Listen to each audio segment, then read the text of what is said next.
100% of the medicines that we use has a very strong genetic basis, pharmacogenetic basis, which we totally ignore, So if a patient comes to me, I give him one tablet.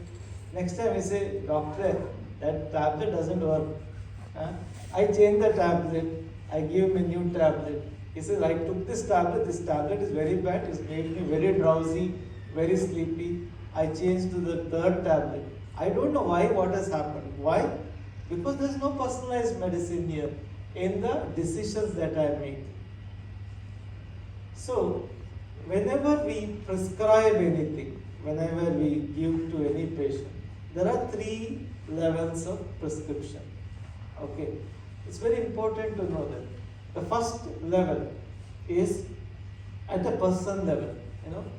Lot of time I want to give a morphine. First thing is whether the drug is available or not. The first thing. I have patients who come from 400 kilometers from Ballari, Bijapur, everywhere to Manipal because they don't get morphine there, they get here. So this is the level 1, is whether it's available or not, whether that's the right drug. The second thing is whenever I prescribe, I have to look at what is his age, what is his kidney functions, liver functions. The third part is the part which is in the dark, which even I am not able to do that in my own clinical practice. In a very select cases we are doing that. That is the genomic variation in drug metabolism. We call it as personalized medicine. That is what I am going to talk about. We are able to do point number 1, point number 2, but we are not able to do the point number 3.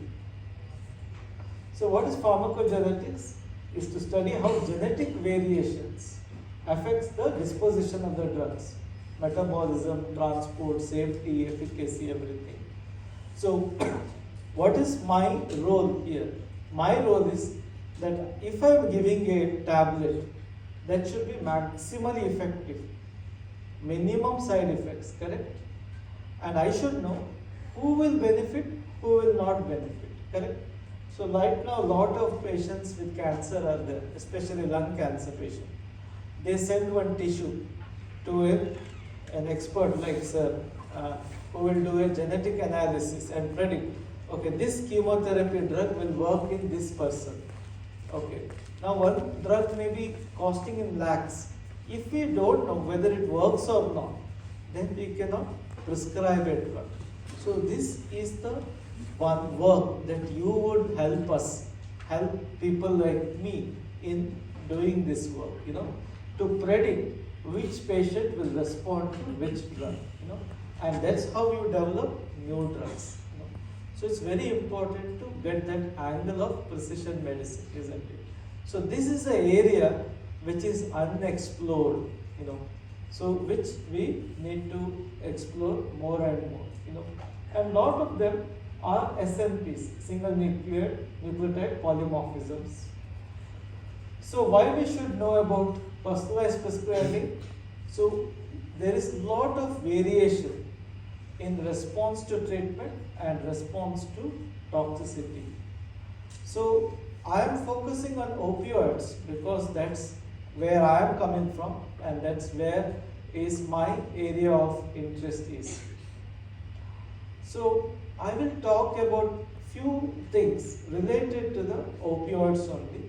So one is the cytochrome P450 system, the transmembrane transporters, mu opioid receptors, and catechol-O-methyl transferase. So these 4 of them determines most of the personalized or precision medicine for opioids as a group of drugs. So how does this work? So 2 of them, that is the cytochrome P450 and the transmembrane transporter, acts on the pharmacokinetic level. Okay. The mu opioid receptor and catechol-O-methyl transferase act at the pharmacodynamic level. So there are 2 effects. At the pharmacokinetic level there is an effect and pharmacodynamic level there is an effect. So lot of research is being done in this one. So I'll start with the one, that is the cytochrome P450, and how does it help in these patients. You know, initially, all of you have seen cough syrups, isn't it? And some of the cough syrups contains a drug called codeine. You know, a lot of students buy cough syrup because they're addicted to the codeine in that cough syrup. You know, so cough syrups got banned sometime. You know, so because why it got banned? Because some children, when they give cough syrup, that is small children, less than 8 years of age, they suddenly died after taking the cough syrup. Now, people, rather than thinking why these children died, they banned the drug. Now, that's the knee-jerk response, isn't it? They don't know why. So it all comes back to cytochrome P450. You know, each lot of things what happens in the real world or in the clinical world, there is a very strong basic science underpinning or the background to that. Okay, so 25% of the variation that happens in the drug therapies are because of cytochrome P450. So it's a very interesting concept that you should learn about cytochrome P450, and lot of drugs goes through the cytochrome P450. So there are 4 kinds of metabolizers. We call poor, intermediate, normal, and ultra rapid metabolizers. You know, so unless we understand these 4, the poor, intermediate, normal, and ultra rapid, we would not understand the working of cytochrome P450. So who are ultra rapid metabolizer? So codeine, you know, the codeine syrup. Codeine is a prodrug. So what is a prodrug? When you take the drug, it goes into the body, gets metabolized, and becomes an active drug. So codeine becomes morphine in the body, correct? So if you give 10 milligrams of codeine, it becomes 1 milligram of morphine. So that is the conversion. So in ultra rapid metabolizer, what happens? Moment they take codeine, rapidly it becomes morphine, very rapidly. So in children who are taking those cough syrups, that caused immediately conversion to morphine, and the children had respiratory depression and died. So unless you understand this concept, you will not know why it has happened. The opposite of that is poor metabolizer. Poor metabolizer means how much ever codeine you take doesn't become morphine, isn't it? So there's no effect of the drug.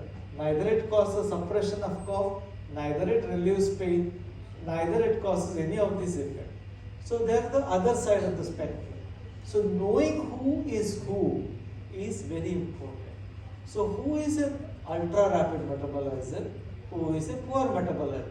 So your clinical decision when you are sitting in the clinic, if I know this patient is ultra rapid metabolizer, I will never prescribe codeine. If I know this patient is a poor metabolizer, I will not prescribe codeine either.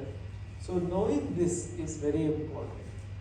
So there are certain phenotypes and genotypes. You know, what causes somebody to become a poor metabolizer versus what causes somebody to become an ultra rapid? This is what basic scientists like you tell us. You know, why? So we all probably know how and what, but why? Why something happens is what you are going to tell us, isn't it? So deletion of a gene or a presence of a non-functional variant leads to poor metabolizer, whereas the gene duplication or mutation. So lot of the books that we read are from United States or high income countries, British. They have done the genetic testing for their population, correct? Their genotype, phenotype is different than our genotype and phenotype. And if you see here, the allele expression is very different in Asian population compared to that of the population in United States, isn't it? So the poor metabolizer or ultra rapid metabolizers are also different. So it's very important to know. So it's very important to understand codeine. I'm just giving codeine as one example of opioids, isn't it? So in the population, this is general population, 2% of them are ultra rapid metabolizers and 10% of them are poor metabolizers. That means almost in 12% of the patients, either codeine will cause harm or no effect. Correct? So that's where precision medicine comes into action. So these are the various genotypes that are responsible for that. So normal metabolizers versus poor metabolizers or ultra rapid. But I'm not going to the very specifics of them. So what has happened now? Now because of this understanding, the United States have come up with a guideline. That means young children about to receive codeine for pain management or cough should be tested for CYP2D6. So that means a pediatrician cannot prescribe codeine without having this report for a child. This is not practiced in India. Most of the time, like I used to be in Mumbai in a hospital called Tata Memorial for many years. And I used to keep telling my pediatric cancer specialist, don't prescribe codeine, because they are prescribing codeine for 2-year-old, 3-year-old. Because of this, isn't it? But this knowledge isn't there because there are no studies that have been done in India, or very sparse number of studies there. So even not just for children, even for adults, it's very important to understand. So these are the safety mechanisms, isn't it? Or the safety recommendations for these children. So it's very important to know that. Okay. So there are a lot of guidelines like this. I'm happy to give my slides. So how work done at in the labs